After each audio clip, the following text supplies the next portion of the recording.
Selamat pagi kepada jemaat sekalian. Selamat hari Minggu. Selamat berjumpa di dalam persekutuan bersama dengan segenap jemaat Tuhan. Puji Tuhan.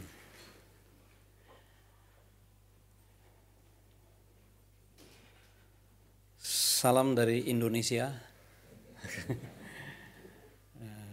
Negeri penuh dengan gejolak politik. Tetapi ya begitu saja. Semua kehidupan harus berjalan seperti biasanya. Dan berita gembira adalah mobil listrik sudah mulai banyak. Jadi udara yang bersih itu sudah sedang menjelang. Kalau kita lihat itu di AccuWeather itu,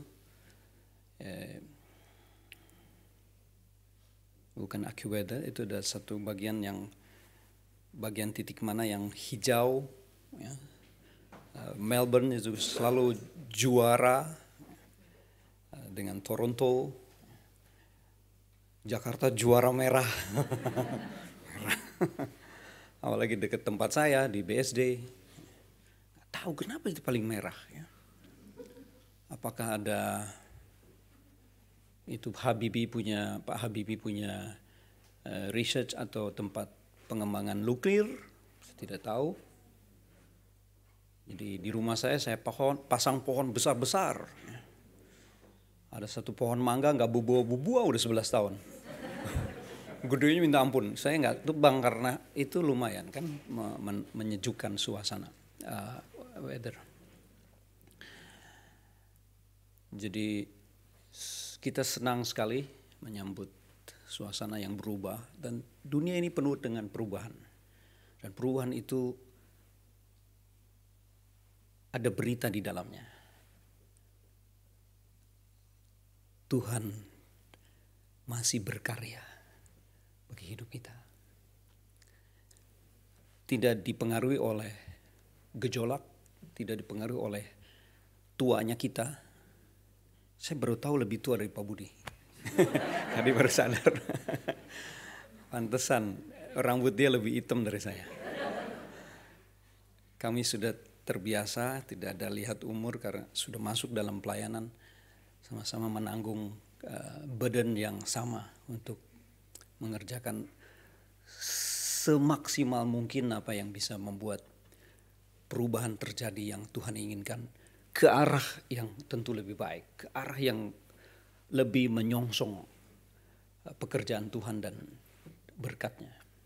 Puji Tuhan.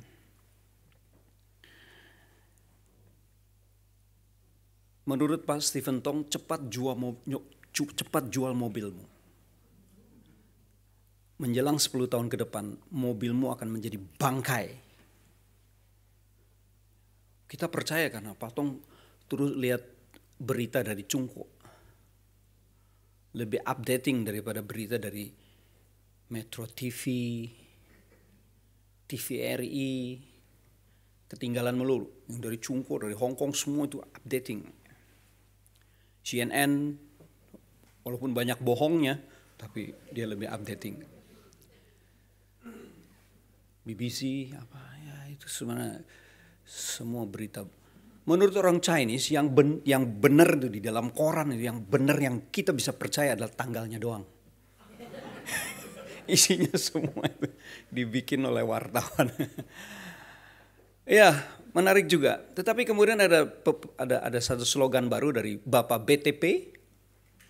Dalam 5 tahun ke depan makin jarang orang datang ke stasiun pom bensin. Ingat ya, dia bilang, dia komisaris untuk Pertamina. Itu dalam 5 tahun ke depan, jadi bukan 10 tahun, 5 tahun ke depan.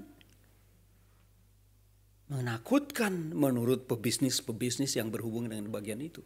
Tapi sekaligus juga sangat cerah untuk mengganti bisnis.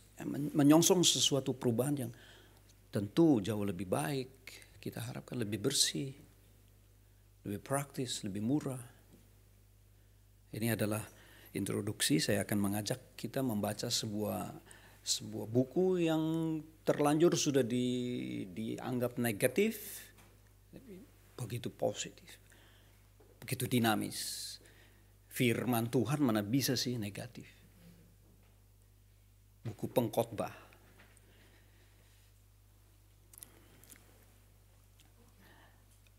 Sebelum kita membaca firman, kita akan menyanyi satu lagu tanpa musik. Kita tanpa musik coba, kita nyanyikan lagu tadi.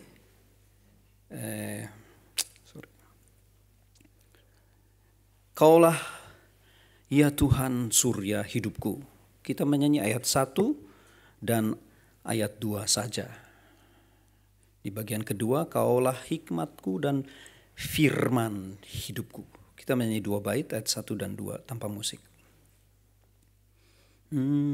Kaulah ya Tuhan surya hidupku, asal kau ada yang lain tak perlu. Siang dan malam engkau ku kenang, di hadiratmu jiwaku tenang. Kaulah hikmatku, firman hidupku, kaulah sertaku dan ku sertamu. Engkau Bapa-Ku, aku anakmu. Denganmu Tuhan ku satu penuh. Kiranya menjadi doa kita untuk memasuki perenungan firman. Mari kita melihat satu bagian kutipan-kutipan firman Tuhan dari Pengkhotbah. Kita tolong ditampilkan slide pertama. Kasih. Ya, bagus, nanti tolong digeser-geser saja. Ini cukup besar. Ya. Saya beri judul kesia-siaan takut Tuhan. Kesia-siaan takut Tuhan. Kutipan langsung dari ayat pertama dan ayat terakhir. Sia-sia atau kesia-siaan, pasal 12, ayat terakhir, hendaklah kita takut akan Tuhan. Nanti kita akan berjumpa dalam terjemahan yang lebih baik melalui pembahasan yaitu bernafas dan berhitunglah. Bernafas dan berhitunglah. Jadi begitu positif, begitu dinamis, bukan sekedar sia-sia dalam konteks hanya teks, tetapi sebenarnya diajaknya lah kita untuk bernafas dan berhitung. Kalau bernafas itu berarti hidup kan, kalau berhitung itu berarti masih sekolah kan, tidak malas kita. Ya, kita baca dulu 3 ayat ini, tolong ditampilkan lagi. 3 bagian ayat ya, 3 bagian ayat. Pasal 1 ayat 2, kesia-siaan belaka. Sama-sama, kesia-siaan belaka. Kata Pengkhotbah, kesia-siaan belaka. Segala sesuatu adalah sia-sia. Pasal 3 ayat 11, ia membuat segala sesuatu indah pada waktunya. Bahkan ia memberikan kekekalan dalam hati mereka, tetapi manusia tidak dapat menyelami pekerjaan yang dilakukan Allah dari awal sampai akhir. 12, 13, 14. Akhir kata dari segala yang didengar ialah, takutlah akan Allah dan berpeganglah pada perintah-perintahnya. Karena ini adalah kewajiban setiap orang. Karena Allah akan membawa setiap perbuatan ke pengadilan yang berlaku atas segala sesuatu yang tersembunyi. Entah itu baik, entah itu jahat.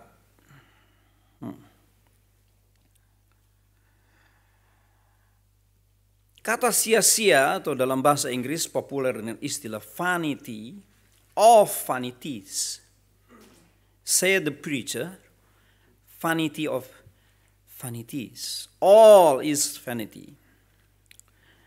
Saya harus mengajak Anda menerjemahkan ulang kata vanity sesuai dengan kata aslinya. Kata asli dari kata sia-sia dalam bahasa Ibrani adalah hebel. Hebel, ini dia. Tunggu ya, kalau saya bilang belum berubah, jangan rubah dulu. Curi start kamu. Oke, hebel. Ya sudah tampilkan tuh. Udah bocor. Bagus, langsung saja. Ini dari Brown, Driver, Bright, dan satu lagi biasa ada tambahan. Kamus yang menjelaskan kata per kata, kata sia-sia dari kata hebel. Hebel bahasa Ibrani itu adalah yang penting HBL. Itu huruf konsonan.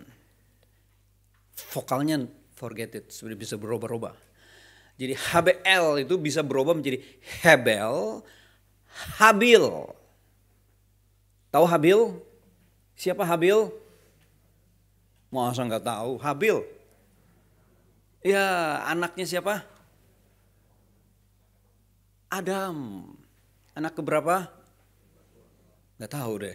Ya, munculnya munculnya kedua. Tapi Adam kayaknya anaknya 100. Usianya 900, beranak terus ya banyak lah. Ya. Karena di pasal 5, demikianlah nama anak-anak Adam beserta dengan laki-laki dan perempuan-perempuan lainnya. Banyak jadinya, nggak disebut semua. Sebut semua bukan Alkitab, jadi buku keluarga Adam dong. Ya. Jadi adalah nama Habil. Itu menarik sekali. Sesuai dengan namanya, maknanya adalah bernafas, hidup, berteriak. Habil. Adikmu berteriak, Kain, darahnya masih hidup. Kau apain dia? Habil masih hidup. Nah, kata Habil ini kemudian muncul lagi di dalam pengkhotbah menjadi tema utama, hebel. Arti yang terbaik adalah yang saya kasih kotak merah. Itu berada di urutan pertama. Breath. Jarang diterjemahkan jadi breath. Terlanjur orang sudah suka menerjemahkan vanity. Atau Indonesia sia-sia. Kenapa jadi sia-sia lagi? Ampun saya. Terjemahan kok pilih sia-sia. Lalu pakai belaka lagi. Nggak ada bahasa Inggrisnya belaka. Apalagi bahasa Ibraninya. Udah sia-sia belaka pula. Aduh. Mendem deh. Ya. Kita sebel sama buku itu. Kita nggak selalu ingin membaca buku itu.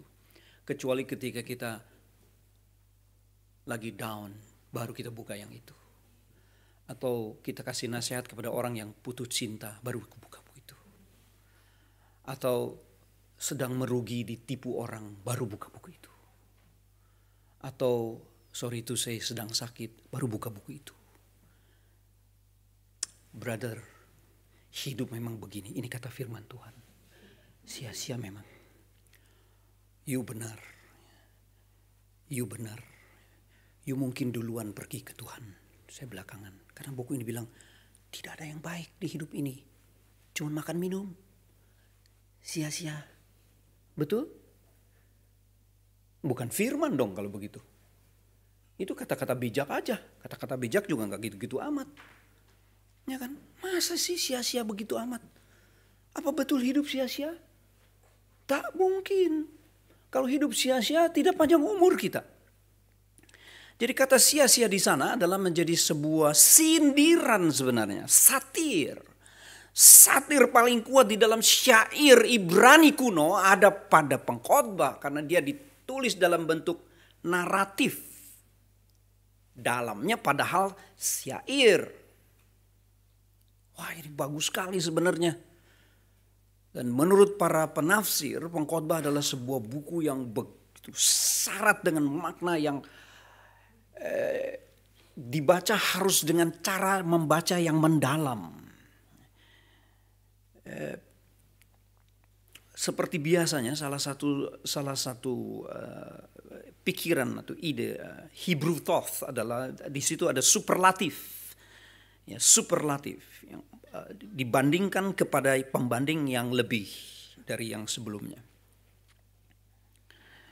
Paling sepenuhnya, kesaksian di atas kesaksian, langit di atas langit, itu sedang diajak menerobos yang lebih langit.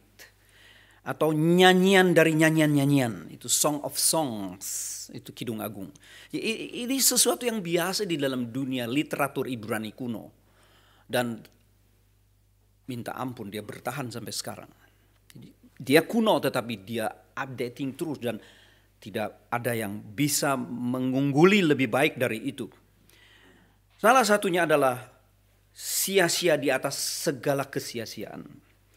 Kosong dari segala yang kosong.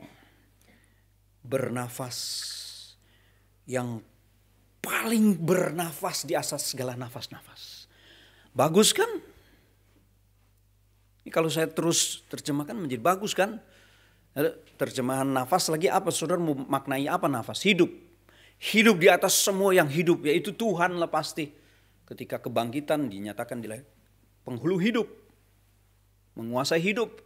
Hidup di atas segala kehidupan. Itu Tuhan Yesus. Itu. Jadi superlatif. Ini adalah satu tema yang bagus.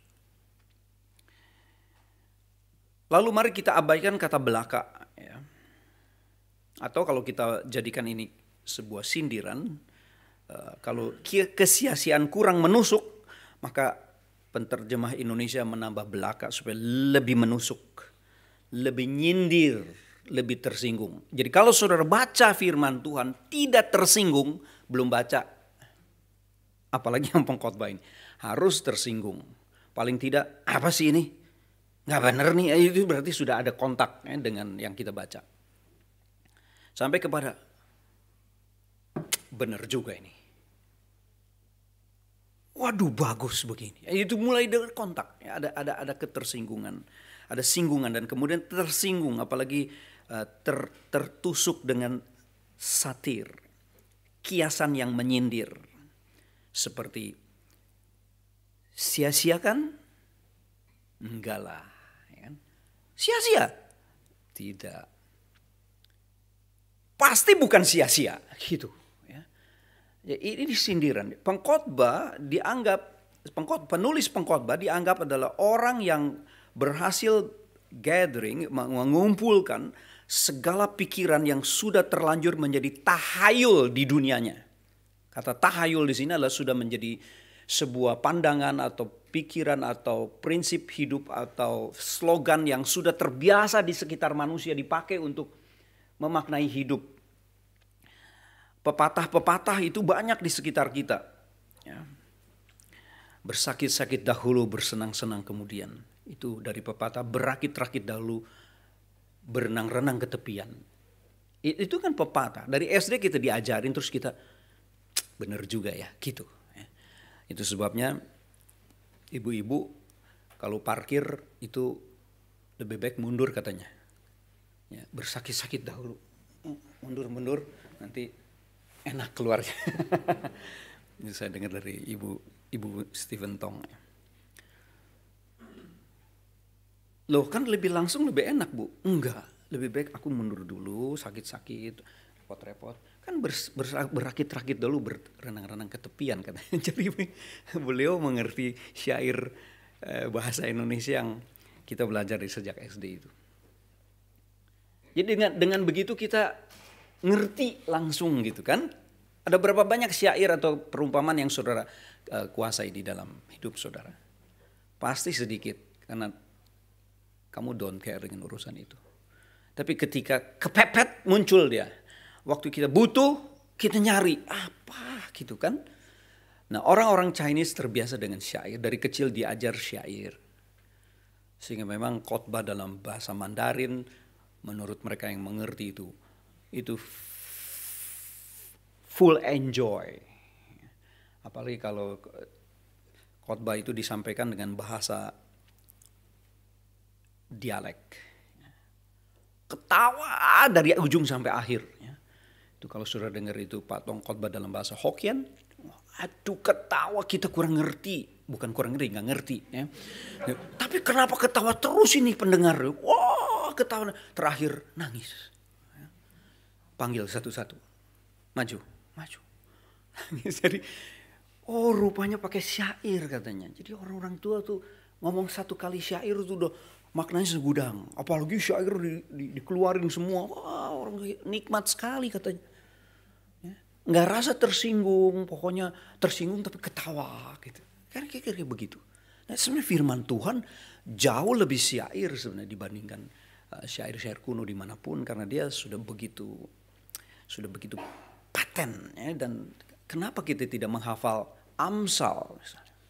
Amsal itu seluruhnya dari A sampai Z itu syair semua. Seorang pendeta tua mengajarkan kepada jemaatnya, ini gereja Pentakosta ya saya dengar. Tanggal berapa saudara-saudara hari ini? 17. Sudah baca Amsal 17? Jangan lupa sesuai tanggal baca Amsal. Jadi sesuai tanggal dia baca pasal. Kan 31 pasal tuh. Betul loh, jemaatnya banyak yang berhasil. Dari pegawai itu jadi punya pabrik dan sebagainya. Konon menurut mereka bagian Amsal ini banyak sekali membantu untuk meluruskan pikiran, meluruskan niat dan motif dan mengajak untuk fokus kepada sesuatu. Amsal, Proverbs. Ditambah dengan buku-buku syair lainnya di dalam kitab suci kita ada 5 buku syair. Pertama adalah Ayub, kedua adalah Mazmur, ketiga adalah Amsal, keempat adalah Pengkhotbah, dan kelima adalah Kidung Agung. Seandai kata kitab suci kita hanya 5 buku ini saja, kenyang banget. Cukup sudah. Tambah dengan yang lain tentu lebih limpah lah. Ya, cobalah ya. Kita care kepada Pentakostanya itu, tapi nasihat si orang tua ini, pendeta tua ini. Dia begitu simple mengajar jemaatnya. Tanggal berapa sekarang saudara sekalian? Belum baca kan? Baca. Jadi diingatkan ya, bagus juga. It's good ya. Salah satunya adalah Pengkhotbah sebagai buku syair.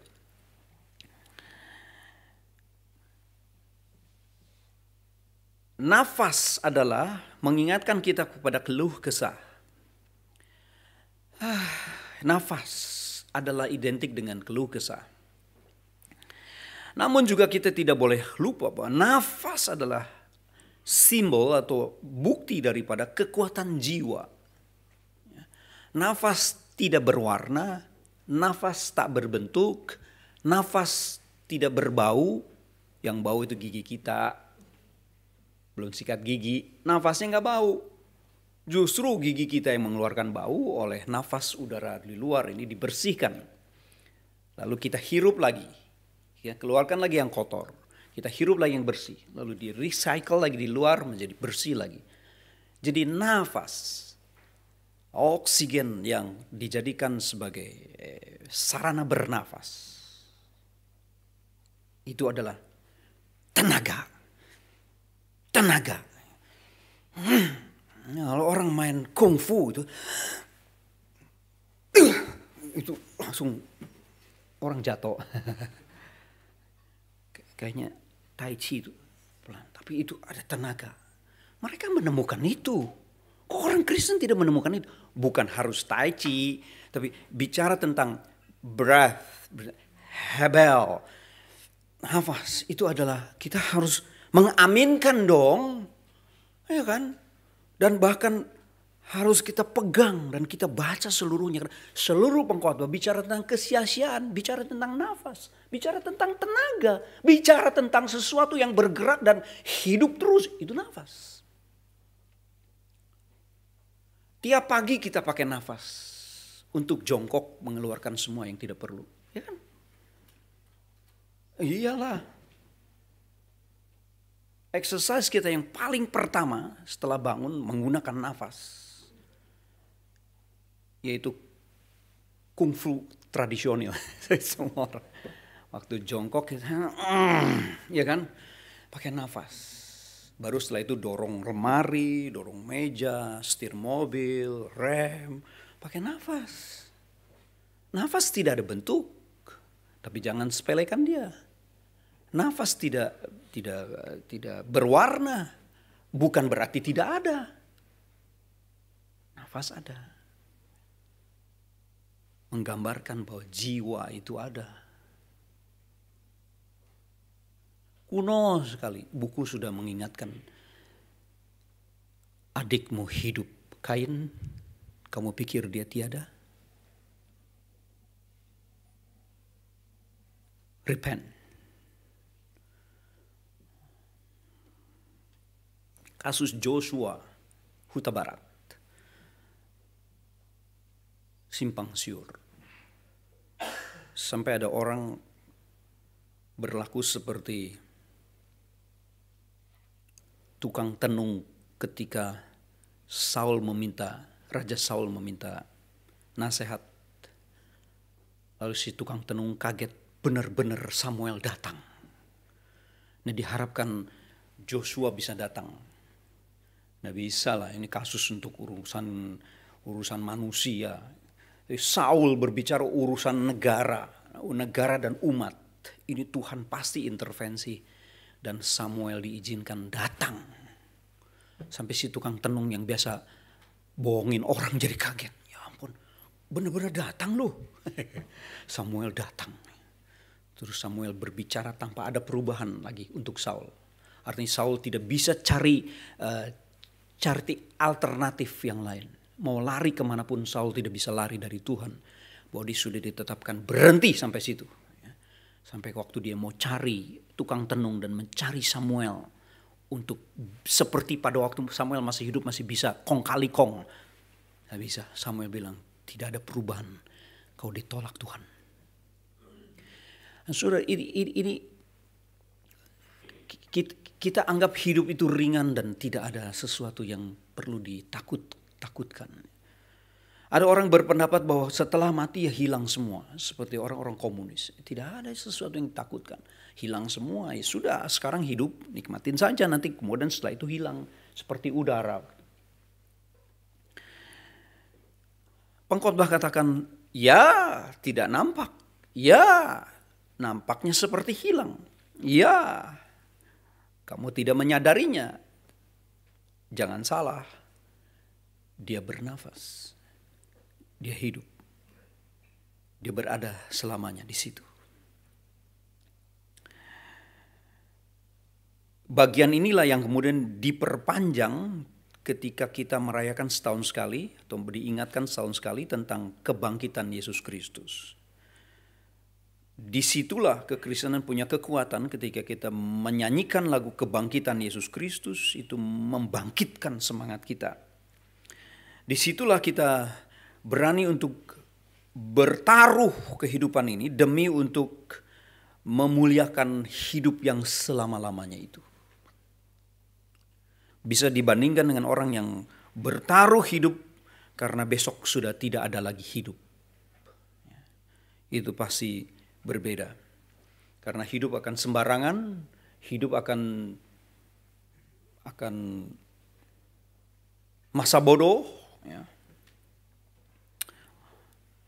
Makan sepuasnya sampai tidak pikir apa itu gangguan dari makan yang berlebihan. Lalu hidup urusan seks bisa melampaui binatang. Manusia gila ya.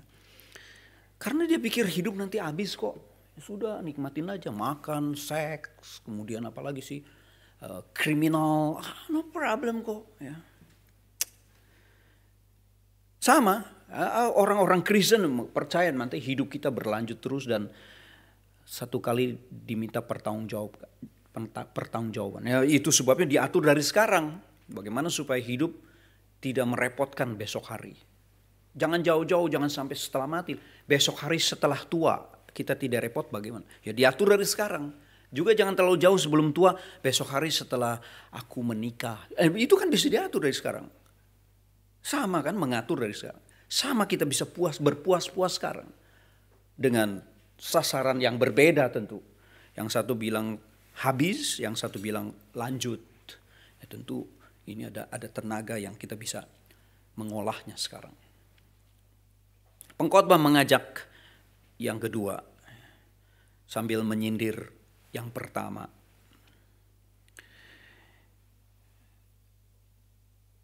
Jadi kalau kita ulang lagi ayat pertama itu, lalu menggantinya dengan nafas atau tenaga, itu menarik sekali. Nafas yang bertenaga, kata pengkhotbah. Nafas yang bertenaga. Segala sesuatu adalah berbicara tentang nafas yang bertenaga. Wah, itu bagus dong, kan? Salah satu contoh adalah di ayat selanjutnya. Apakah gunanya manusia berusaha dengan jeripaya di bawah matahari?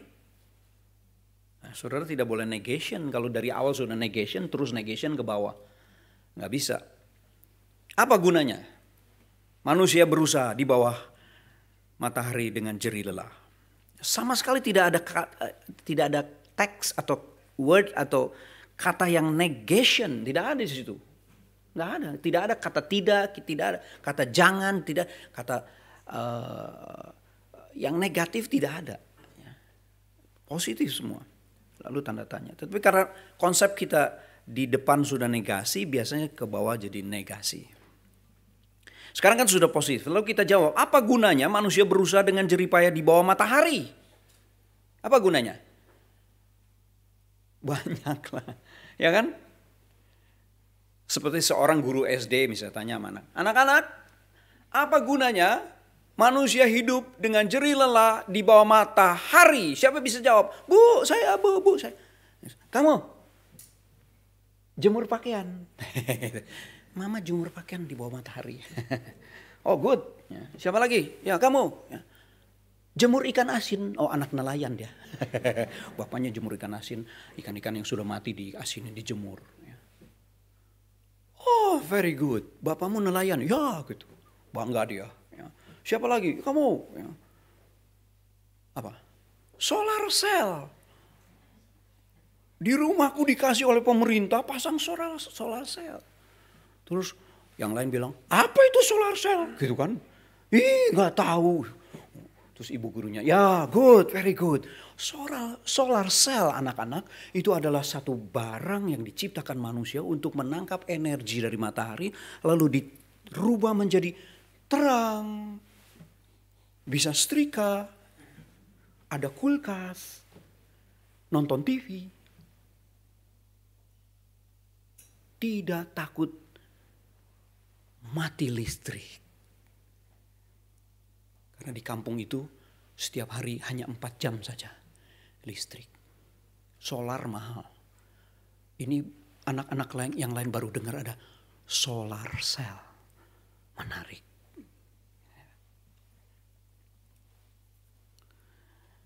Di klaster perumahan saya sering putar-putar jalan pagi atau jalan malam. Kemarin saya dikejutkan ada satu rumah baru. Seorang kontraktor bikin rumah di situ baru pindah ke situ. Lalu saya lihat semua atapnya pakai solar cell. Wah, saya ketoklah rumah itu, keluarlah si bapak. Ada apa pak? Saya tertarik nih bapak punya rumah kok pasang solar cell. Apa betul menguntungkan? Oh betul pak, 6 tahun langsung untung. Saya nggak bayar listrik lagi. 6 tahun. Terus dihitung-hitung 67 juta pak saya pasang ini. 67 juta itu kalau pak saya bayar listrik dengan pembayaran yang minimal yaitu 1,2 juta dia bilang, kadang-kadang 2 juta sebulan. Hitung. Ya 6 tahun dia bilang. Setelah itu saya menikmati keuntungan. Tahu sendirilah pak, kita usia udah ABG. Anak baru gocap. Jadi besok 10 tahun lagi kita sudah gak ada penghasilan seperti hari inilah. Jadi saya siapkan untuk masa tua. Dan katanya ini bisa bertahan 25 tahun. Jadi kalau dikurangi 6 tahun saya masih ada untung 19 tahun. Wah benar juga nih si engkau satu nih. Waduh, saya ngomong ke tetangga saya, kita lihat di gang 7 itu ada rumah bagus sekali. Jadi dia berhitung dan make sense. Apalagi sekarang mobil listrik bisa colok di rumah 8 jam. Listriknya dari matahari lebih menarik lagi. Ini kuno loh, apa gunanya manusia berusaha berjerih payah di bawah matahari? Matahari di sana disebutkan sebagai semes. Bahasa Ibrani semes itu adalah ray, cahaya. Atau biasanya adalah secara openly, publicly, ada berbicara tentang keterbukaan secara umum. Apresiasi daripada matahari bicara tentang public. Lalu dilanjutkan lagi, ya, sebagaimana mata Tuhan tidak dim, tidak redup, tidak meredup. Matahari itu adalah gambaran contoh terdekat mata Tuhan tidak redup. Bagus sekali loh. Apa gunanya hidup di bawah matahari? Hidup di bawah mata Tuhan? Hidup di tengah-tengah publik? Wah, itu luar biasa. Pasti hidup kita lebih teratur, pasti hidup kita lebih terbiasa untuk bertanggung jawab. Di depan mata begitu banyak orang kita akan disoroti. Seperti Rasul Paulus mengatakan di dalam 1 Timotius pasal 3 ayat 1. Baiklah dan indahlah orang-orang yang menginginkan jabatan menjadi diaken. Kok baik jabatan jadi diaken? Ternyata kalau orang jadi berjabatan akan disorot oleh 100 pasang mata.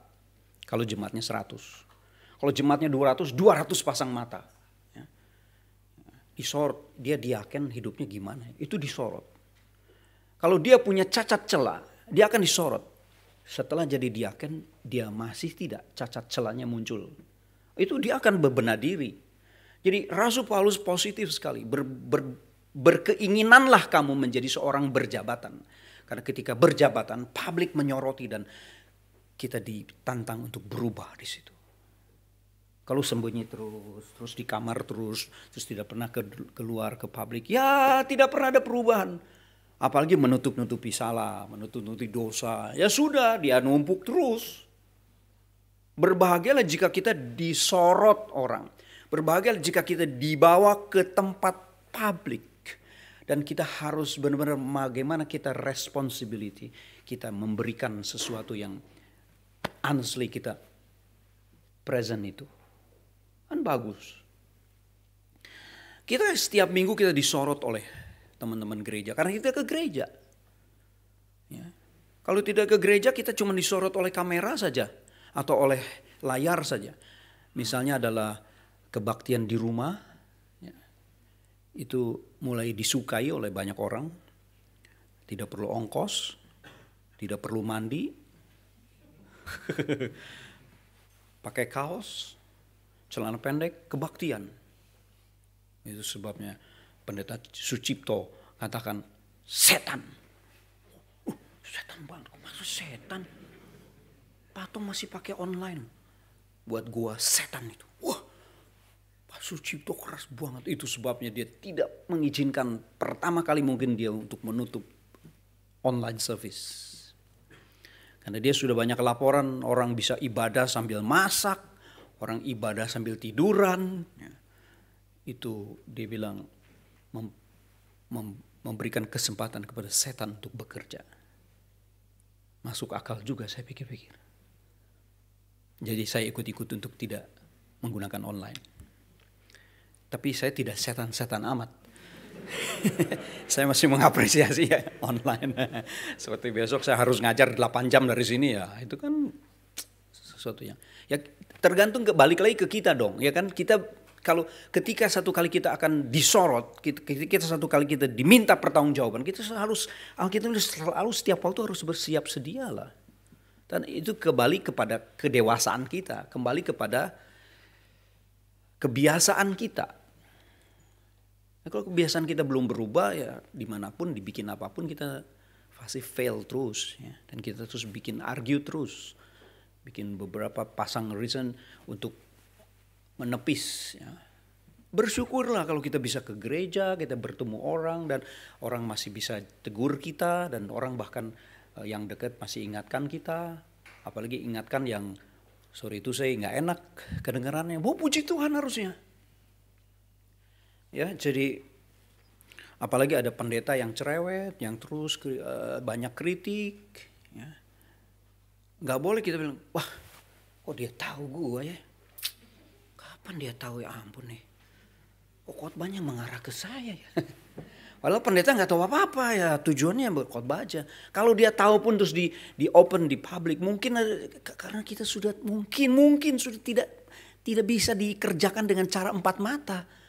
Itu Yesus yang bilang di sinagoge itu, jika kamu ketemu ada orang berdosa, panggillah empat mata. Masih belum ngaku, panggil satu saksi jadi 6 mata, 3 pasang mata. Masih juga tidak mau, bawa ke publik, ke jemaat. Bagus. Kalau masih ada kesempatan seperti itu, berarti Tuhan masih sayang kita. Tuhan masih urus kita. Tuhan masih terus urusin kita. Sebelum diurus Tuhan, kita minta, kita membawa diri untuk diurus Tuhan seperti itu. Itu jauh lebih baik tentu. Ada suami yang cerewet, ada istri yang cerewet. Puji Tuhan, Tuhan menempatkan pendeta di rumah. Pendeta pribadi. Bagus kan? Wah, itu luar biasa sebenarnya. Ya kan, logika tinggal di switch aja. Logika cuma 2 arah kan. Cerewet atau rajin berkicau. Ya kan? Lalu kan kita di filter aja. Yang kita perlu kita serap, yang tidak ya sudah. Keluarin lagi ke kiri. Bisa juga lah. Itu menarik sekali. Jadi kalau pengkhotbah katakan sia-sia, nggak ada sia-sia. Mana bisa matahari sia-sia? Nggak mungkin lah. Matahari kita bicara 1000 urusan masih banyak. Tidak ada kita bilang sia-sia. Lalu ayat 4 misalnya, keturunan yang satu pergi, keturunan yang lain datang. Tetapi bumi tetap ada. Sia-sia? Lahir terus sia-sia? Nah. Terus buat apa lahir besok mati? Loh.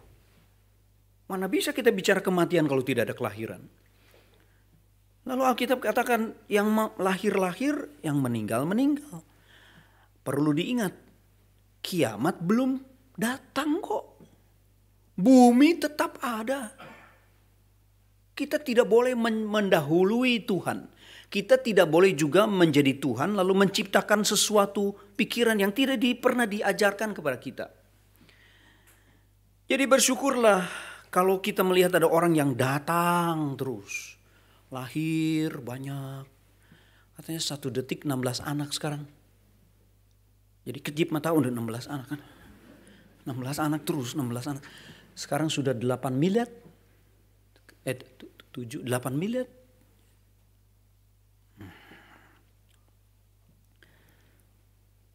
Puji Tuhan. Ya. COVID-19 mengajar kita tentang rajin. Sekarang kita lihat berapa yang mati. Kita mulai rajin. Yang mati ya segitu-gitu juga. Cuman kita jadi concern sekarang. Waduh, berapa yang mati? Kok kita berapa yang lahir? Ini juga harus dipikirkan dong. Harus disyukuri. Berapa yang lahir, berapa yang meninggal dunia. Yang lebih daripada itu, katakan ada sesuatu yang stabil. Ada sesuatu yang belum diangkat dan belum diselesaikan atau dipeliharakan terus, yaitu bumi tetap ada. Jadi selama kita ada di dalam bumi yang tetap ada, kalau Anda sudah dilahirkan, hidupilah hidup kelahiranmu sampai kamu melahirkan. Kalau bisa melahirkan banyak.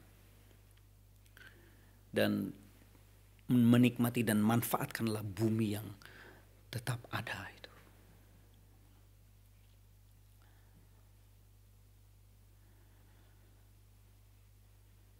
Katanya Indonesia sudah padat. Tapi kalau lihat dari pesawat masih banyak tanah kosong. Padat bagaimana?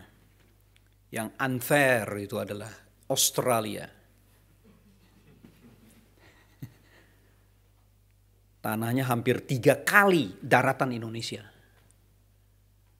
Tapi penduduknya lebih dikit dari Jawa Timur. Tidak adil.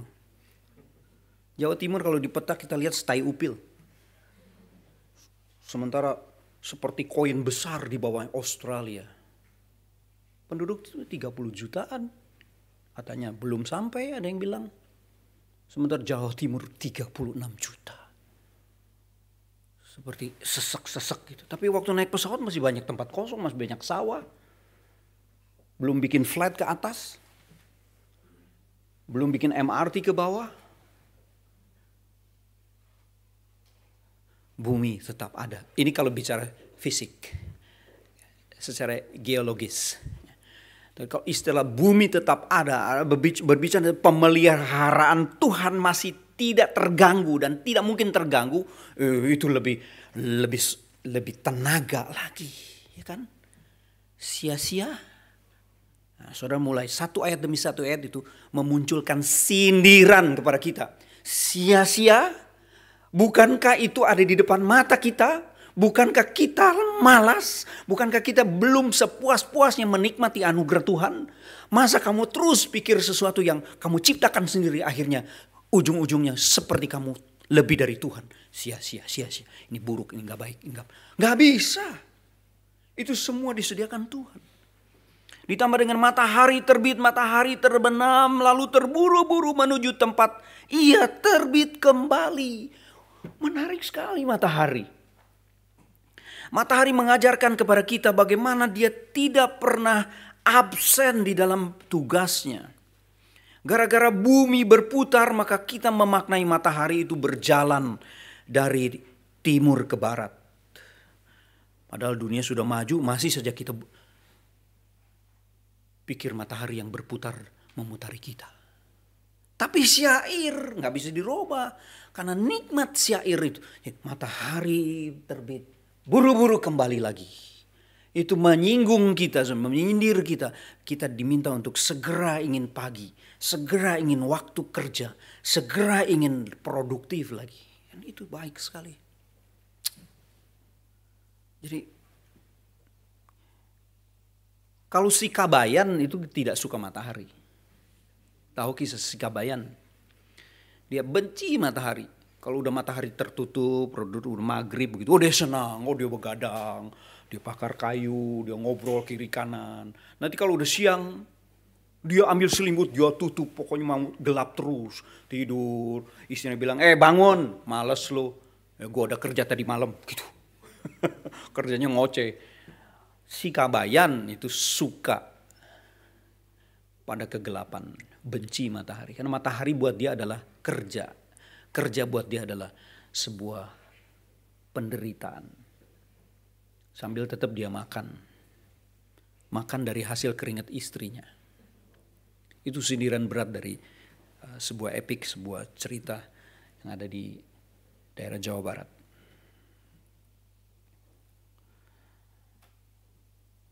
Kalau saudara baca terus, setiap ayat memiliki satirnya sendiri-sendiri. Dan saudara tinggal balik saja logikanya. Lalu deep sedikit. Saudara menemukan banyak sindiran-sindiran yang membuat kita klik lagi. Iya juga. Bener juga. Aduh, baru ingat nih. Gitu. Baru disadarkan dan sebagainya. Ya, baca terus pengkhotbah sampai kita menemukan pengkhotbah yang dengan limpah, yang menyampaikan banyak materi, mulai dari yang sangat berat karena sindirannya tipis, sampai kepada yang jenaka-jenaka, lucu-lucu, tetapi makin lucu, makin mencubit kita untuk kita segera berubah. Itu pengkhotbah. Saudara bayangkan 12 pasal, setiap ayat itu memiliki tenaga untuk merubah kita. Itu luar biasa. Saya baru selesai menghabiskan 9 bulan untuk pengkhotbah. Tujuannya tadinya hanya 2,5 bulan tapi jadi panjang. Karena ketika persiapan saya sendiri betapa diberkatinya, jadi saya harus memperpanjang itu. Mari kita lihat gambar.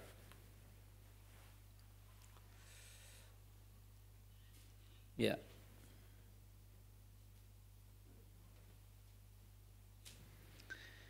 Ini gambar pertama, ini saya ambil dari Google juga.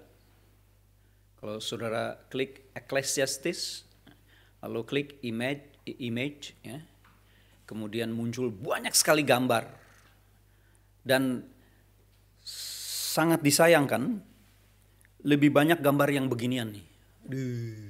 Orang tua kan. Kemudian orang yang lagi kusut. Terus tanah kering, kerontang. Ini sebenarnya tujuannya ingin menyampaikan kitab pengkhotbah, tetapi salah ambil gambar aku rasa. Orang mana bergairah mau baca pengkhotbah kalau background begitu, orang tua, jenggot panjang, udah kayak kecapean gitu. Terus orang lagi histeris atau apa ini, stres, ya, rambut kusut, ya. Terus gini-gini. Ngapain baca pengkhotbah kalau begitu kan? Terus misalnya itu tanah kering, begitu tandus, begitu pengkhotbah? Ya katakanlah ini sindiran. Ya. Tapi untuk pembaca awal dan awam sulit untuk menarik ya. Terus lagi berdoa sampai doanya berlutut, jongkok lalu stres, nempel ke jidat ini. Aduh, ini apa ini? Enggak benar. Ya. Memang ingin menyampaikan pengkhotbah pasal 7 ayat 9. Ya. Be not hasty in your spirit to be angry. Itu ingin menyampaikan satu dorongan untuk jangan begitu dan jangan bodoh. Tetapi gambarnya begitu, aduh, kurang enak dong ya. Tapi oke lah ya, mungkin untuk sindiran juga gambar ini boleh juga. Terus di situ ada tumpukan sampah, lalu ada satu pemuda yang seperti frustration, sampah ya. Di belakangnya ada banyak sampah, ada burung pencari bangkai dan sebagainya. Terus ada bayangan beberapa orang di tengah kabut asap. Untuk menjelaskan pengkhotbah 1 ayat 11 katanya. Kalau saudara lihat lagi banyaklah yang beginian. Ya. Yang paling bawah itu ada satu cewek di tengah-tengah ruangan yang gelap, ada buku tua, lalu nunjuk kepada tengkorak. Tengkorak, pengkhotbah begini sih. Ya, ingin menjelaskan apa maksudnya ini pengkhotbah. Ya, saya rasa kurang pas. Jadi saya harus pilih gambar yang lain. Kita pindah ke gambar selanjutnya.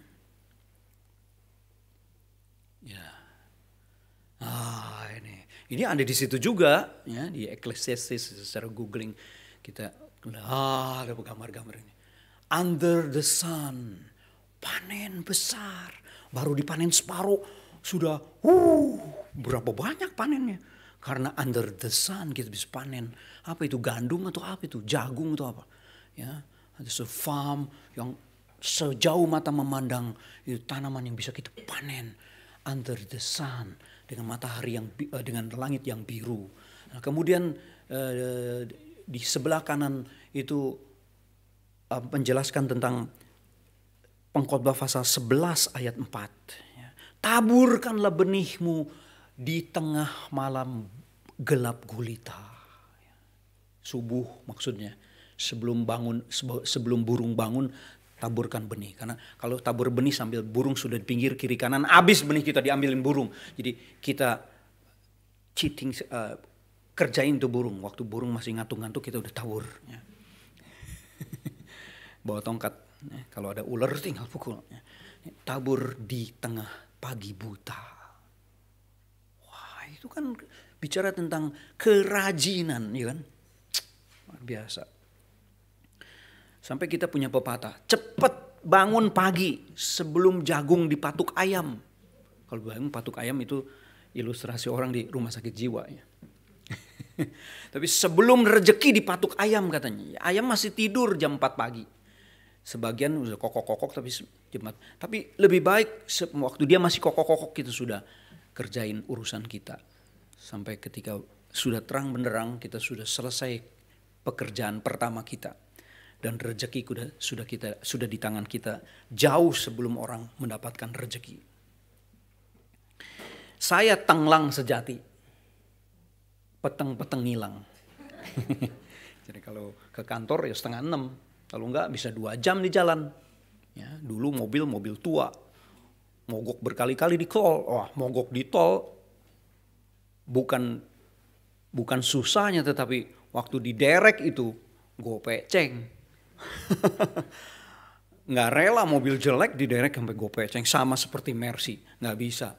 Jadi lebih baik pagi-pagi 5:15 udah ngilang dari rumah. Ya, kadang-kadang istri saya diam-diam supaya tidak bangun ya, pelan-pelan ya. Udah siapin kunci udah di ujung sana di dapur sana. Keluar, tek supaya dia tidak bangun. Hilang langsung ya. Jadi jam 6:04 udah di kantor.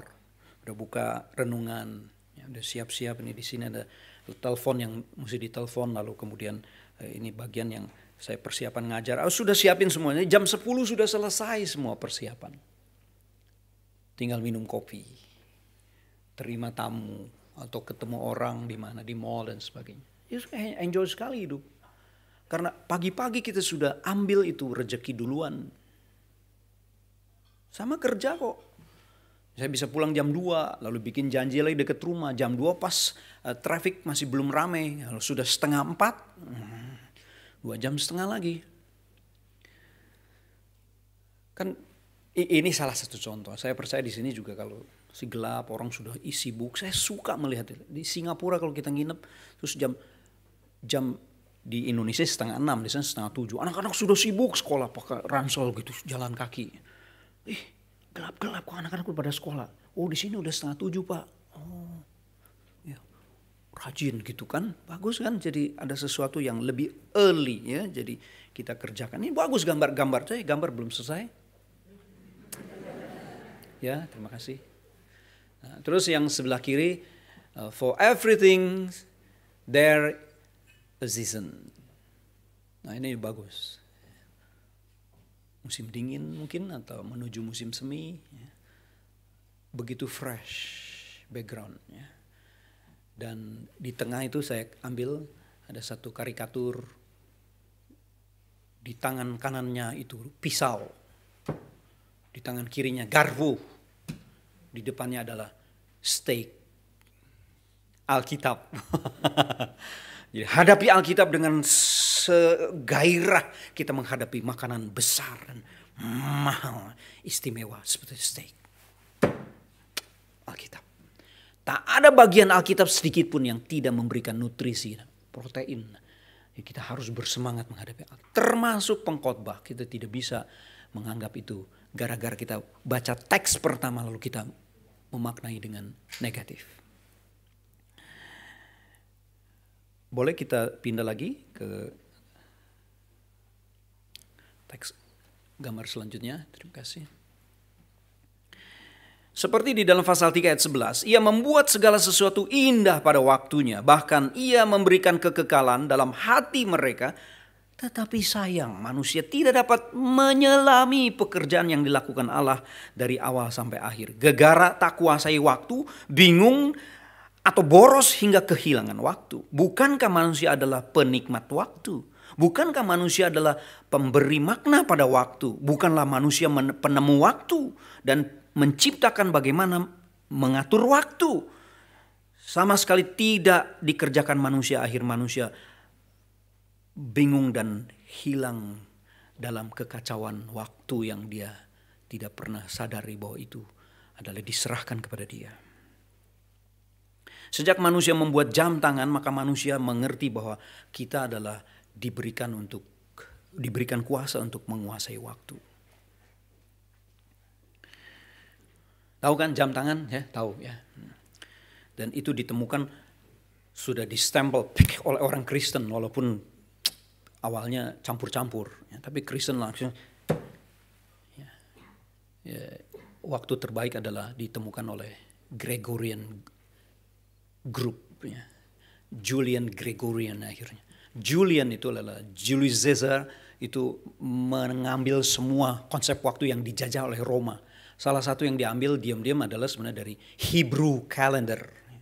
Orang Ibrani setelah keluar dari Mesir membawa konsep waktu dipakai sampai begitu presisi. Di tengah-tengah keadaan yang gelap gulita dan kosong, batu dan pasir di Sinai, mereka melimpah waktu untuk belajar tentang waktu. Akhirnya lahirlah Hebrew calendar. Lalu digabung dengan kalender Romawi, akhirnya lahirlah Julian calendar. Dan 150 tahun kemudian, kelompok imam-imam Katolik yang studi tentang bintang dan waktu, kelompok Gregorian ini kemudian mengkoreksi semua dan akhirnya muncullah tahun Masehi yang kita pakai sekarang. Dan semua salut. Arab salut, Chinese salut. Semua yang punya kalender di negeri masing-masing menganggap mereka punya adalah harus digeser. Ya dong, ya. Karena tahun Masehi setiap tahun meleset 0,002 detik. 0,02, 2 per mil detik. Sementara tahun Chinese gesernya sebulan tuh 2 bulan. Jauh banget. Lalu tahun Arab sebulan gesernya. Jadi 3 tahun sekali dia harus perbaiki. Teropong Idul Fitri ribut, ya kan? Udah ribut diulangi terus tiap tahun ribut. Ampun. Ini sudah tahun Masehi pakai aja. Jaim banget sih. Di tahun Masehi luar biasa. Presisinya sampai kemudian orang-orang di Geneva menganggap kita harus bikin jam. Ya, jadilah jam tangan Anda semua. Dan ada 2 jam paling tua, nggak tahan dia pakai lambang cross. Untuk dia kembalikan menjadi kemuliaan kepada kepercayaannya. Itu juru selamatnya, Tuhannya, Yesus Kristus cross. Tahu? Kalau tahu jangan beli karena bangkrut kita. Kalau mau beli tidak salah juga karena itu bisa taruh harta tapi bisa hilang jam. Gimana ya? Kalau saudara menemukan Fajeron Konstantin cross, cuman kemana-mana jadi bawa satu rumah. Pencuri tahu pengen potong tangan kita. Yang kedua pipi, ya. Patek Philippe. 2 jam itu pakai cross. Kalau Patek Philippe dikasih ukirannya seperti bukan cross, tapi ini salib rupanya.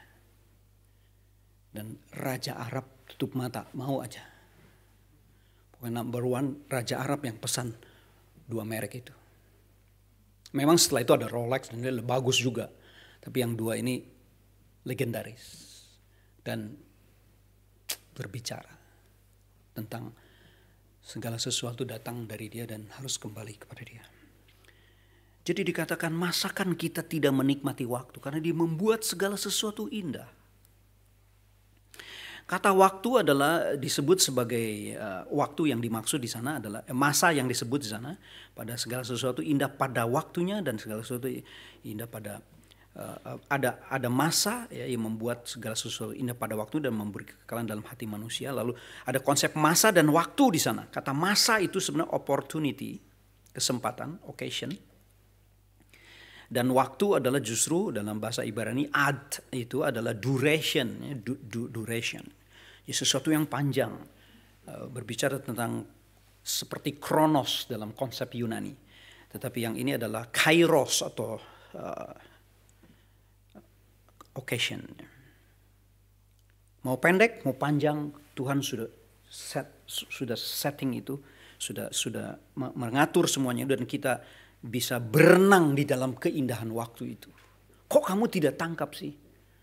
Itu sebenarnya ada di dalam hati kita. Juga kamu tidak tangkap. Kenapa sih ini pengkhotbah? Kenapa kamu tidak menikmati masa dan waktu yang Tuhan sudah tanam di dalam hati kita? Nah, salah satu yang mengeluarkan itu adalah kelompok Gregorian itu. Terlalu indah dan terlalu nikmat kita menikmati penyertaan Tuhan yang berjalan begitu abadi. Sampai-sampai di bawah dari pasal 3 dijelaskan tentang, masakan kamu tidak tahu nasib manusia? Kok kamu samakan dengan nasib binatang, katanya. Ini sindiran. Karena nasib manusia adalah sama dengan nasib binatang. Nasibnya sama menimpa mereka. Begitukah? Kedua-duanya menuju satu tempat. Kedua-duanya terjadi dari debu dan kedua-duanya adalah kembali kepada debu. Begitukah? Apakah itu sia-sia?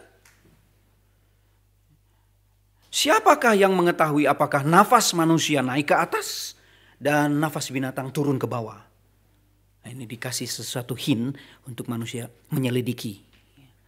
Nggak boleh kita menyamakan diri dengan binatang. Ketika itu orang sudah terbiasa mentahayulkan. Buat apa hidup susah-susah, kita sama binatang kok. Gitu. Atau apa bedanya kita dengan binatang sih? Wah, ini keterlaluan. Sampai diangkat oleh pengkhotbah dan diberikan kepada pembaca untuk mengerti sebenarnya jauh lebih dari binatang. Kita harus menemukan diri kita. Tubuh kita saja yang dibuat dari debu, sama-sama dari debu. Tapi indahnya itu bisa 1000 kali lipat. Kita punya lidah itu punya ribuan rasa. Binatang enggak. Seperti anjing itu terbatas rasa. Sehingga ketika dia makan sampah apa dia no problem. Kita tidak bisa. Iya kan, kecuali terasi. Atau jengkol. Atau pete. Karena kita ada konsep dan konsep nyambung. Ini bukan sesuatu yang busuk. Ini sesuatu yang dibikin menjadi nikmat kan kira-kira gitu. Tapi anjing gak pikir itu. Ya kan, anjing sampah makan aja. Bangkai juga dia makan. Sindiran ini menarik sekali. Kalau kita menemukan misalnya jumlah bakteri dalam mulut kita itu lebih besar dari orang di bumi ini. Temuan luar biasa. Tetapi liur kita menyelesaikan bakteri itu. Wah, ajaib sekali. Kita masukin air, dikembalikan jadi liur. Kita perlu liur. Kita tidak boleh absen dari menikmati liur kita.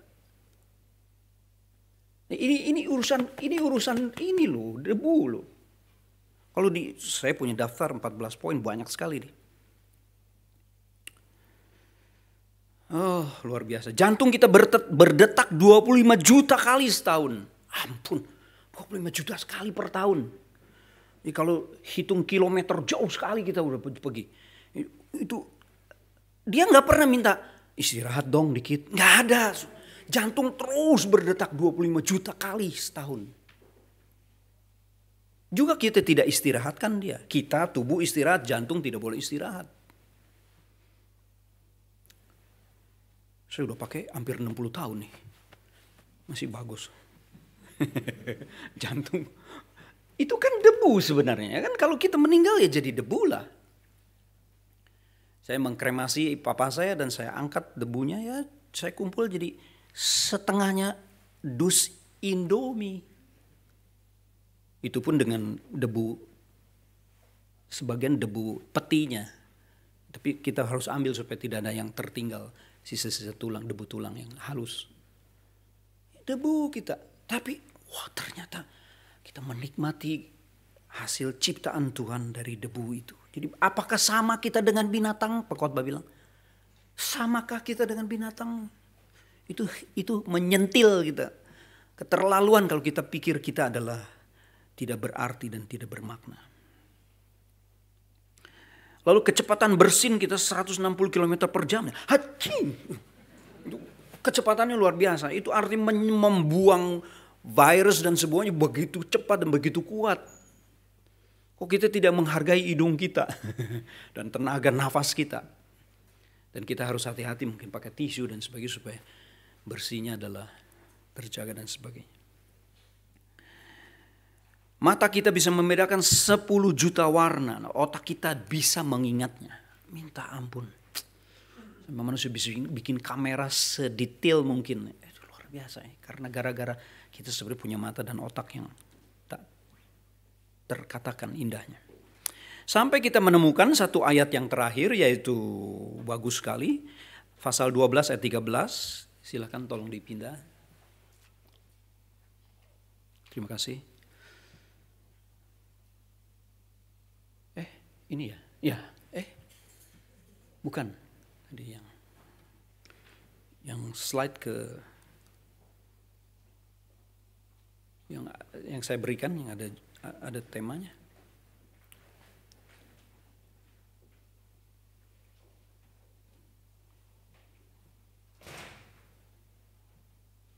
Ya. Saya beri judul pasal 12, 13, 14 adalah berhitunglah dan serahkanlah. Ya, judulnya hilang ya. Kok bisa hilang? Ya, oke lah, baca ayat ini. Akhir kata dari segala yang didengar ialah takutlah akan Allah dan berpeganglah pada perintah-perintahnya. Karena ini adalah kewajiban setiap orang. Karena Allah akan membawa setiap perbuatan ke pengadilan yang berlaku atas segala sesuatu yang tersembunyi. Nah, ini adalah sesuatu yang sangat menarik karena di sini dimunculkan dua kata yang kita tidak suka sebenarnya, takut akan Allah dan pengadilan. Kembali ke tempat tadi, bukan yang ini. Halo? Ya. Ya, oke. Di sini saja. Jangan dipindah-pindah.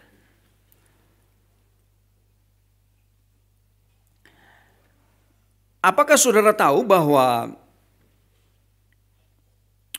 beberapa ahli psikologi mengambil kesimpulan hidup ini memiliki 4 dasar emosi. 4 emosi dasar. Sebagian mungkin tahu, apalagi studi psikologi. Misalnya adalah emosi dasar kebahagiaan. Manusia itu butuh bahagia. Kalau kurang bahagia dia problem. Manusia juga butuh kesedihan. Sesekali kita harus ada menyebabkan kita menangis atau sedih. Kalau tidak kita akan pincang. Manusia juga butuh emosi dasar kemarahan. Marah. Harus dikeluarkan marah dengan benar. Dan yang terakhir manusia butuh emosi dasar takut. Takut. Terkait dengan peristiwa pada masa yang akan datang, seperti memburuknya sesuatu kondisi dan terus terjadi sesuatu keadaan yang tidak dapat diterima, ketakutan kita muncul. Ketakutan dapat diatasi dengan teknologi sebenarnya menurut para ahli ini. Teknologi dan ilmu pasti membantu kita untuk menangani ketakutan. Misalnya yang menarik adalah rasa takut menaiki gondola atau cable car itu sama dengan rasa takut menghadapi singa atau macan. Bisa juga, menarik juga. Jadi aku nggak mau. Kenapa? Ntar jatuh. Ya. Lalu ke kebun binatang, kamu nggak mau deket. Apa? Itu macan. Nanti dia keluar.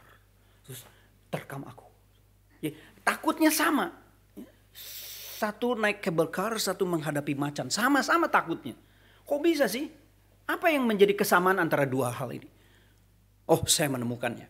Sama-sama tidak bisa lari ketika bahaya datang. Bisa cable car jatuh, nggak ada kesempatan lari. Ikut mati. Lalu ketika ketemu macan, mau lari secepat apa sih? Adu sama macan, nggak bisa. Baru balik badan sudah. Jadi manusia takut kedua-duanya karena tidak bisa lari. Tidak bisa lari itu adalah analisa saya. Tapi dua contoh ini adalah sangat menarik untuk memberitahu bahwa manusia punya kebutuhan emosi dasar takut. Dan jauh sebelum psikologi menemukan dan mempromosikan itu, kitab suci sudah memberitahu bahwa takutlah akan Allah, sudah itu paling bebas, itu paling benar, itu paling sehat. Karena kamu tidak bisa lari dari rasa takut itu. Karena kalau tidak takut polisi. Kalau enggak takut government. Kalau tidak takut istri. Enggak bisa juga dong. Atau takut suami. Enggak bisa juga, enggak sehat. Harus diterjemahkan, takut itu apa sebenarnya? Katanya terjemahkanlah atau mengertilah, takut itu bisa diselesaikan dengan teknologi dan ilmu pasti. Seperti cable car, itu sudah dihitung. Berapa panjang yang akan dijangkau. Lalu berapa itu kabel stainless yang dibentang. Berapa bulat. Lalu berapa lilitan. Lalu berapa tekanan sehingga dia masih tetap kuat. Lalu berapa kabel yang dipasang. Lalu berapa itu casingnya, beratnya. Lalu berapa orang bisa diisi. Waktu saudara naik cable car mencapai Jungfrau itu apa? Pegunungan, salah satu pegunungan di Swiss yang curam sekali. 100 orang. Yang takut pasti, aduh nanti merosot. Oh nanti lepas. Nggak bisa, nggak usah takut. Itu semua dihitung. Sudah dihitung. Waktu kamu belum tahu ini sudah jalan. Waktu kamu takut ini jalan terus. Waktu orang sudah turun ke sini, kamu nggak naik-naik, ini tetap turun naik. Karena sudah dihitung. Kota Bandung katanya karena macet semua, dan itu seperti mangkuk begitu, katanya mau dibikin trafficnya pakai cable car semua. Omong kosong. Nggak jadi-jadi. Payah banget ya. Karena mau bikin MRT, kegedean duitnya. Ya, mau bikin jalan layang, pada marah, rumah-rumah yang udah pada dempet-dempet itu. Akhirnya pemerintah bilang mau ambil dari Swiss teknologi cable car. Pakai cable car. Menarik juga loh ya, satu kota semua cable car itu. Sudah dihitung, gak usah takut. Kenapa takut? Sudah dihitung kok. Begitu juga singa, lalu dikandangin, kandangnya berapa tebal, ada jarak, lalu dikasih parit. Tidak mudah singa akan lompat. Sudah dihitung. Bagaimana Anda menghitung takut akan Tuhan? Hitunglah. Hitung, takut akan Tuhan bisa dihitung. Sudah persembahan berapa sama Tuhan? Hitung. Sudah ikut kebaktian berapa setia kepada Tuhan? Sudah memberitakan Injil berapa banyak kepada berapa banyak orang? Kan bisa dihitung sebenarnya. Ya. Itu level paling atas. Kalau lebih deep lagi, berapa janjimu kepada Tuhan tentang berapa urusan bisa dihitung. Tuhan tidak minta, Tuhan tidak mensyaratkan kita harus berapa, tapi Tuhan terus membuka diri untuk takutlah kepada saya. Kita terjemahkan, hitunglah kepada saya, jangan hitung ke yang lain. Jangan hitung ke tempat yang tidak jelas. Hitung kepada saya. Yang saya tidak mensyaratkan. Kamu hitung sendiri saja. Sementara agama yang lain syarat semua. Nggak ada agama tanpa syarat. Semua agama bersyarat. Termasuk sebagian Kristen terlanjur jatuh kepada syarat lagi. Harus disyaratin, harus puasa, harus ini, harus. Nggak bisa kita menjadi Kristen justru tanpa syarat. Nggak mungkin kita selamat kalau dikasih syarat. Sehingga banyak orang-orang agamawan marah jika di PI, marah jika menemukan keturunan pindah agama kepada Kristen. Karena ini sudah susah-susah dibangun, membangun syarat, pindah dengan gampang. Kepada agama yang cuma ngomong doang terus selamat. Gitu. Jadi kita dianggap sebagai cuma omong doang, percaya Yesus terus selamat. Enggak begitu. Kita omong karena kita bilang sudah tidak mampu.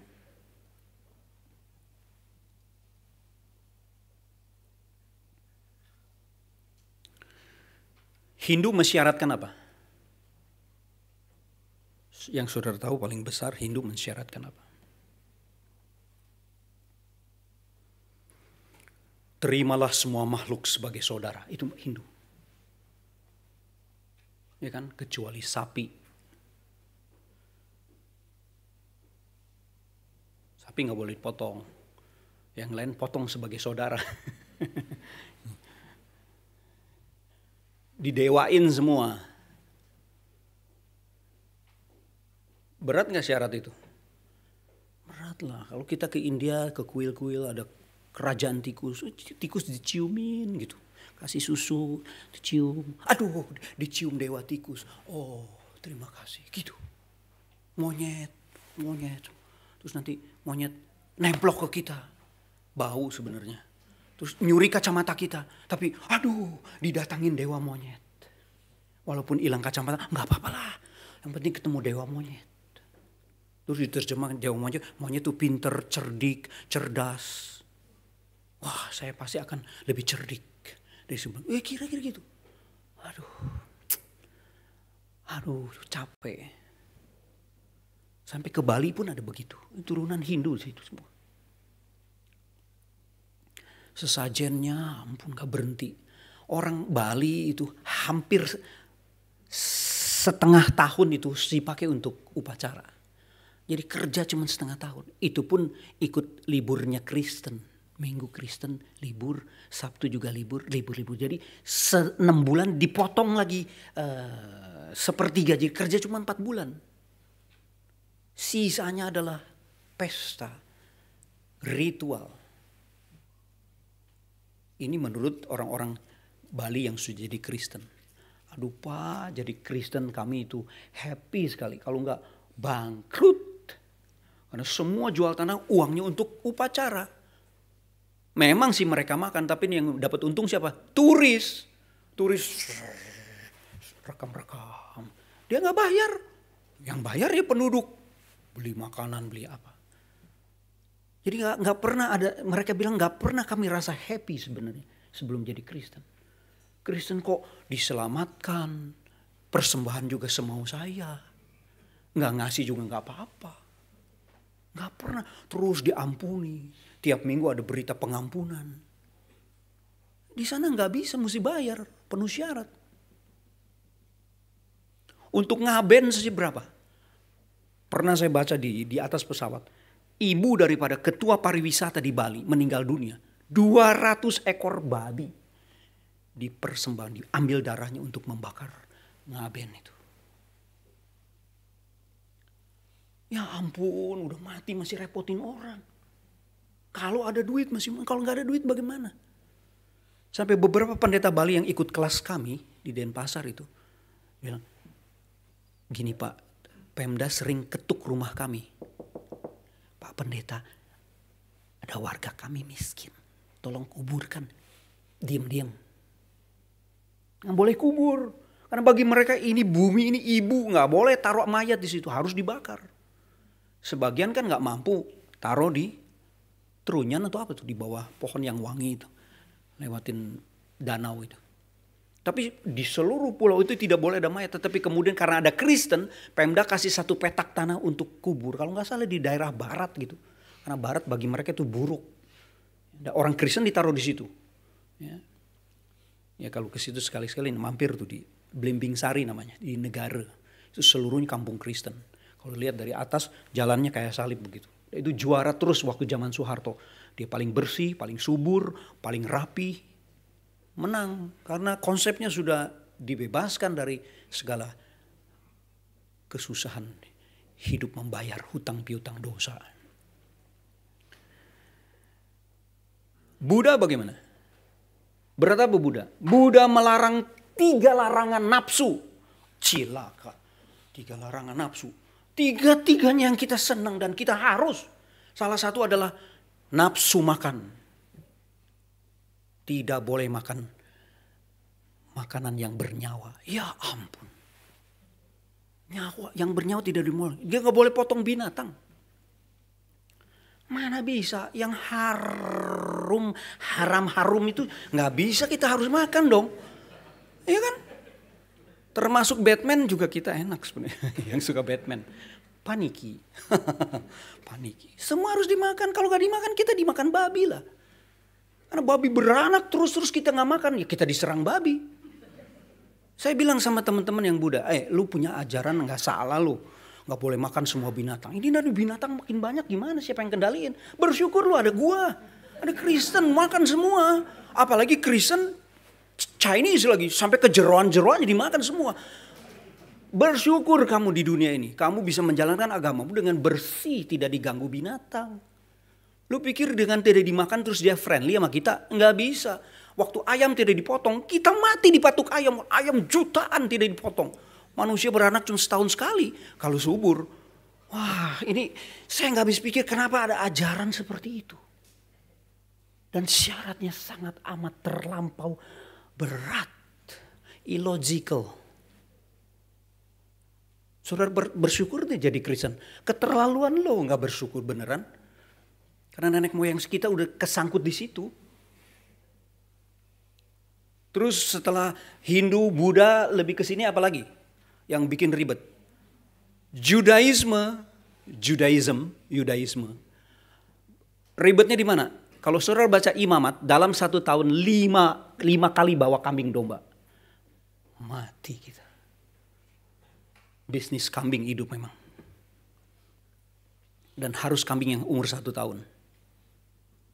Dengar-dengar orang-orang Yahudi di Amerika sudah ganti kambing dengan uang.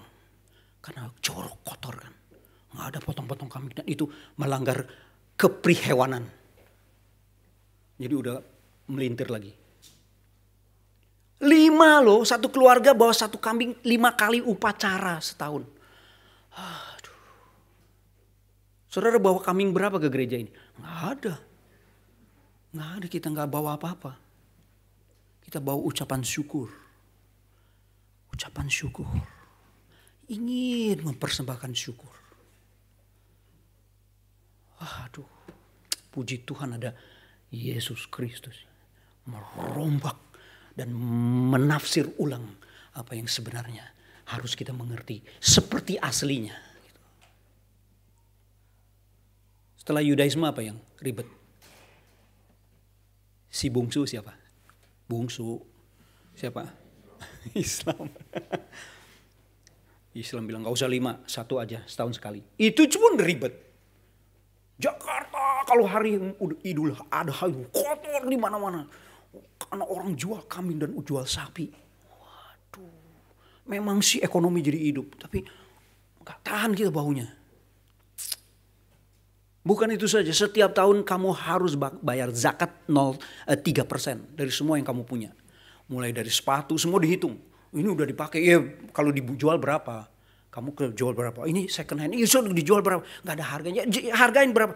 Sudah 50.000, ya 3%. Sendok, piring semua dihitung katanya dalam setahun sekali. Saya berdebat sama satu hakim Siregar. Saya pikir Kristen, saya Muslim, ibu-ibu disasak, naik kereta bareng. Oh, Anda calon pendeta ya? Saya mau tanya, kenapa banyak pencuri orang Kristen? Oh, pencuri orang Kristen, bagaimana Bu maksudnya? Klien saya itu banyak orang Kristen. Wah, saya bilang yang benar Bu, banyak mana sama yang tidak Kristen masa? Iya banyak orang Kristen jadi pencuri. Oh, saya tahu juga banyak orang Muslim banyak pencuri. Dan begitu Bu. Nah, terus ngomong, kenapa harus bayar 10%? Kami cuma 3%. Loh, kami bangga dong 10% Bu. 3% terlalu kecil. Mati terus saya patahin. Si ibu. Kristen 10% pun tidak disyaratin. You rasa itu Tuhan punya ya serahkan. Tuhan bilang kalau mau hitung-hitungan, ayo kita berhitung. 10% bagi saya punya. Kamu dapat 90%. Masih kurang, kira-kira gitu. Keterlaluan masih kurang.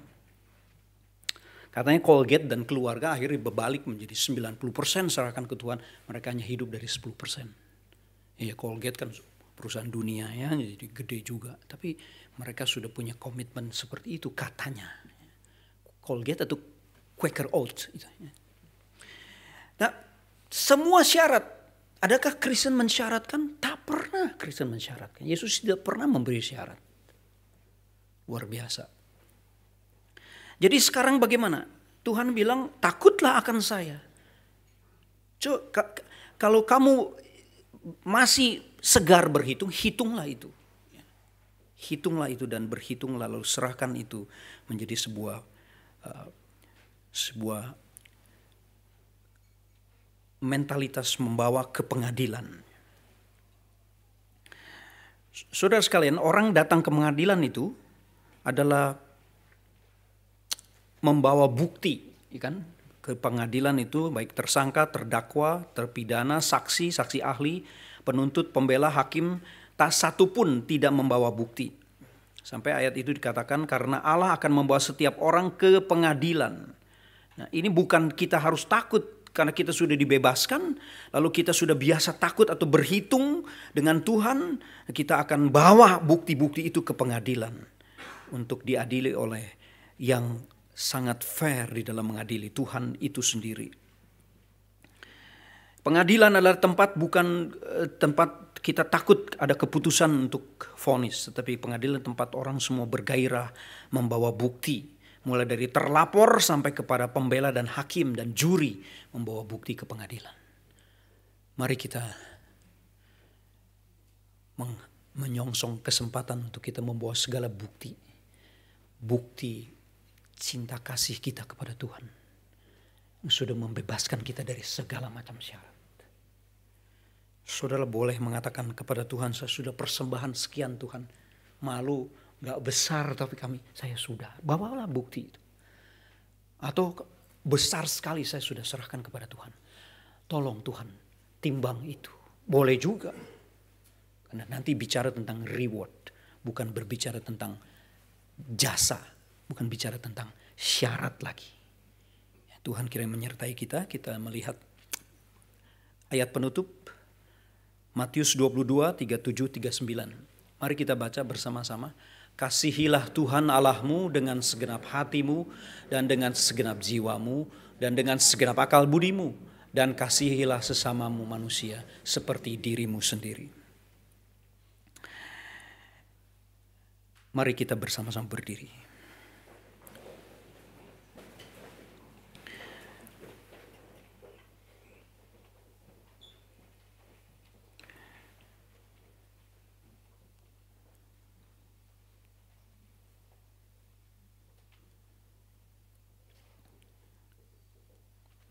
Bapa di sorga, kami bersyukur.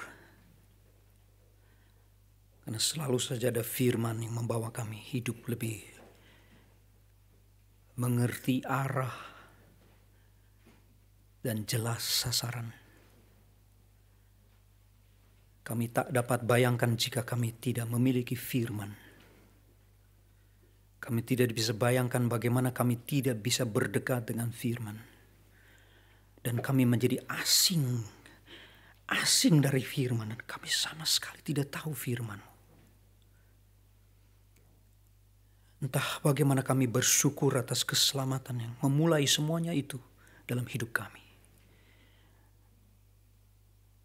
Refresh selalu Tuhan. Keselamatan dan syukur kami. Seperti pagi siang hari ini. Kami mohon Tuhan menyertai dan mendengar doa kami. Dan kami berdoa dan bersyukur lagi dalam nama Yesus Kristus, Tuhan kami. Amin.